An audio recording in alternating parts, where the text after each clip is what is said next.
امام ابن جریر طبری لکھتے ہیں کہ ہادی برحق سرور انبیاء محمد الرسول اللہ صلی اللہ علیہ وآلہ وسلم نے اپنا ایک گرامی نامہ اس دور کی سپر پاور سلطنت روما کے مطلق العنان شہنشاہ ہرقل کے نام لکھا۔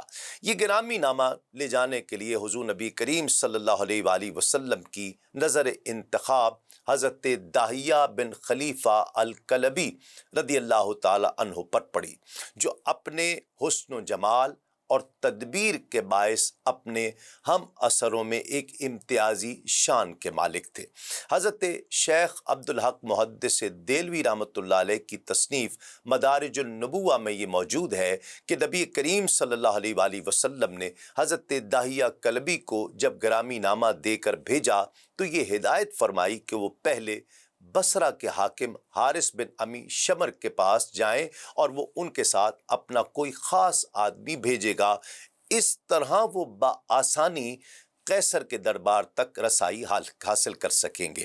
حارث نے اپنے مصاحب خاص عدی بن حاتم کو حضرت داہیہ کلبی کے ساتھ بھیجا کہ وہ یہ دعوت نامہ ہرقل کو پہنچانے میں ان کی اعانت کرے۔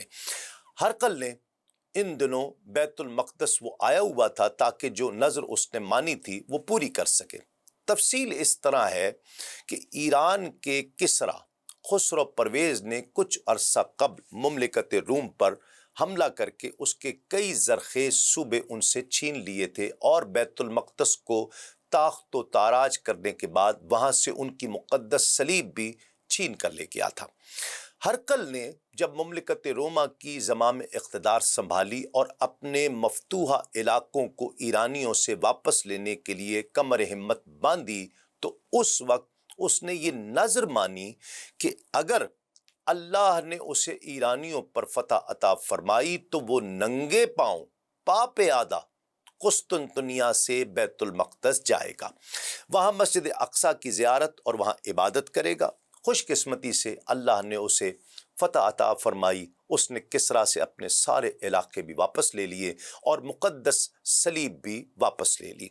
اب وہ اس نظر کو پورا کرنے کے لیے قسطنطنیہ سے پیدل روانہ ہوا تھا۔ اس کی رعایا اس کے راستے میں جہاں جہاں سے اس کا گزر ہوتا قیمتی قالینیں بچھاتی اور اس پر گل و ریحان کی پتیاں نچھاور کی جاتی۔ یہ طویل سفر اسی طرح طے کر کے وہ بالآخر بیت المقدس پہنچ چکا تھا۔ ابن ناطور جو ایلیا کا گورنر اور ہرقل کا بڑا گہرا دوست تھا اور شام کے نصارہ کا مذہبی پیشوا بھی تھا، وہ بیان کرتا ہے کہ قیصر علم نجوم کا ماہر تھا۔ بیت المقدس میں قیام کے دوران اس نے ایک رات ستاروں پر غور کیا تو اسے وہ ستارہ نظر آیا جو اس بات کی غمازی کر رہا تھا کہ اب اس قوم کا بادشاہ ظاہر ہو گیا ہے جو ختنہ کیا کرتی ہے۔ یہ معلوم کر کے اس کی طبیعت مقدر ہو گئی۔ اس کو اپنی عظیم مملکت کے انحطاط اور زوال کے اندیشوں نے افسردہ کر دیا۔ اس کے چہرے کی شگفتگی پژمردگی میں تبدیل ہوئی۔ صبح دربار میں جب ہرقل کے امراء اور داعیان مملکت اس کے پاس آئے تو اس کے چہرے کی بدلی ہوئی رنگت کو دیکھ کر انہوں نے پوچھا کہ جہاں پناہ آپ یوں افسردہ اور پریشان کیوں بیٹھے ہیں؟ اس نے اس کی وجہ بتائی کہ ان قریب وہ قوم جس کے مرد ختنہ کیا کرتے ہیں ان ممالک پر قابض ہو جائے گی۔ پھر اس نے پوچھا کہ اس علاقے میں کون لوگ ہیں جو ختنہ کر لیا کرتے ہیں؟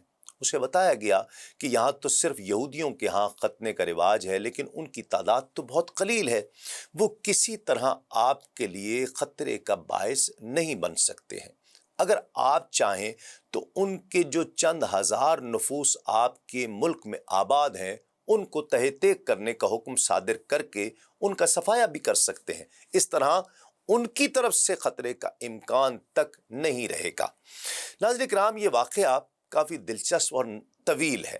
ابھی یہ باتیں ہو ہی رہی تھیں کہ کسی نے آ کر قیصر کو بتایا کہ ملک عرب سے ایک آدمی آیا ہے، وہ وہاں کے عجیب و غریب حالات سنا رہا ہے۔ اس نے بتایا ہے کہ وہاں ایک نبی ظاہر ہوا ہے اور اس کے آنے سے وہاں عجیب قسم کے واقعات روح پذیر ہو رہے ہیں۔ ہرقل نے حکم دیا کہ اس شخص کا معائنہ کر کے بتاؤ کہ یہ ختنہ شدہ ہے یا نہیں ہے۔ جب انہوں نے معائنہ کیا تو بتایا کہ وہ مختون ہے۔ قیصر نے کہا کہ یہی وہ لوگ ہیں جن کے غلبے کے بارے میں رات کو وہ ستارہ نمودار ہوا ہے۔ چند لمحے کے بعد عدی بن حاتم حضرت داہیہ کلبی کو اپنے ہمراہ لے کر قیصر کے پاس آئے اور رحمت عالم صلی اللہ علیہ وآلہ وسلم کا گرامی نامہ پیش کیا۔ ہرقل نے مکتوب کھول کر پڑھا۔ اس کا متن یہ تھا کہ یہ خط محمد جو اللہ کے بندے اور اس کے رسول ہیں ان کی جانب سے ہرقل جو روم کا بڑا ہے اس کے نام ہے۔ سلامتی ہو ہر اس شخص پر جو ہدایت کا پیروکار ہے۔ اما بعد میں تمہیں اسلام قبول کرنے کی دعوت دیتا ہوں۔ تو اسلام لے آ تو سلامت رہے گا۔ تو اسلام لے آ، اللہ تجھے 2 گنا اجر عطا فرمائے گا، اور اگر تو نے اس دعوت کو قبول کرنے سے روگردانی کی تو تمہاری رعیت کے انکار کا گناہ بھی تیری گردن پر ہوگا۔ اے اہل کتاب، جاؤ اس کلمے کی طرف جو ہمارے اور تمہارے درمیان یکساں ہے، وہ یہ کہ ہم اللہ کے بغیر کسی کی عبادت نہیں کریں گے اور کسی چیز کو اس کا شریک نہیں بنائیں گے، اور ہم اللہ کو چھوڑ کر ایک دوسرے کو اپنا رب نہیں بنائیں گے۔ اگر اس دعوت کے باوجود وہ روگردانی کریں تو تم یہ کہو، اے روگردانی کرنے والو، گواہ رہنا ہم مسلمان ہیں۔ ہرقل نے، ناظرین کرام، جب اسے پڑھا تو جلال نبوت سے وہ مارے خوف کے پسینے میں نہا گیا اور اس کی پیشانی سے پسینے کے قطرے ٹپکنے لگے۔ حاضرین محفل نے آہ و فغاں شروع کر دی۔ اس نے اپنے امراء کو حکم دیا کہ اگر اس علاقے کے کچھ لوگ ہمارے ملک میں آئے ہوئے ہیں تو انہیں تلاش کر کے میرے پاس لے آؤ تاکہ ان سے حقیقت حال پوچھی جائے۔ ناظرین کرام، جیسا کہ ہم جانتے ہیں کہ صلح حدیبیہ میں فریقین کے درمیان یہ طے پا چکا تھا کہ 10 سال تک جنگ نہیں ہوگی۔ اس طرح راستے پر امن ہو گئے تھے، تجارتی کاروانوں کی آمد و رفت شروع ہو چکی تھی۔ اتفاق سے ان دنوں سردار قریش ابو سفیان بھی اپنے تجارتی قافلہ سمیت غزہ آیا ہوا تھا۔ قیصر کے آدمیوں کو ان کی آمد کا علم ہوا تو غزہ پہنچے اور وہاں سے انہیں قیصر کے پاس بیت المقدس لے آئے اور دربار میں ابو سفیان کو بھی پیش کر دیا۔ اس سے آگے کے واقعات حضرت ابن عباس رضی اللہ تعالیٰ نے خود ابو سفیان سے سن کر روایت کیے ہیں اور امام بخاری نے انہیں بالتفصیل اپنی صحیح میں نقل کیا ہے۔ ابو سفیان کہتے ہیں کہ جب ہم قیصر کے سامنے پیش کیے گئے تو اس نے سب سے پہلے یہ پوچھا کہ تم میں سے اس شخص کا قریب ترین رشتہ دار کون ہے؟ میں نے کہا کہ ان کا سب سے قریبی رشتہ دار میں ہوں، محمد میرے چچا کے لڑکے ہیں صلی اللہ علیہ وآلہ وسلم۔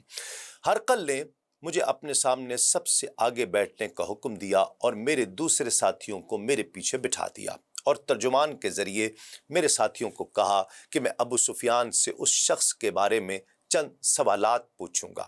اگر یہ کوئی غلط جواب دے تو فوراً بتانا کہ یہ جھوٹ بول رہا ہے۔